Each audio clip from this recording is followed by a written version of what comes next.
yung vape ko. Here, Nay! Thanks na. Period! O, nagbigay na ng card kami sa mga grades nyo. Yung akin mataas naman, Nay. Period. Nay, medyo tumaas naman yung grades ko. Love that for you. Nay, tapon ako. Slay. Ikaw. Nay, mababa eh. Tingin. Here, Nay. Nay, sorry, Nay. Ginawa ko naman yung best ko, Nay. Ano nangyari sa'yo? Huwag kang matakot, naishim mo ko. Nay, di ko kasi magets yung mga lessons, Nay. O sige, every after class, sumama ka sa akin ha. Mag-a-advance reading tayo para makahabol ka sa mga lessons niyo, okay? Thanks, Nay. Period. Hindi ka galit, Nay.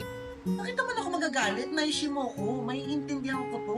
Bawi na lang tayo next time, okay? You're the best mom ever! Period. Card ko. Oh, pwede naman pala kunin mag-isa eh. Pinapapunta mo pa ako sa school nyo. Oh, ano ba itong mga grades mo? Oh, ba't may line of 8 yan? Ha? Pag ikaw di nakagraduate ng may honor, naku, makikita mo talaga. Sorry ma, gagaling ko po next time. Next time. Pumasok ka sa kwarto mo. Di ako nagluto ng ulam. Bahala ka na.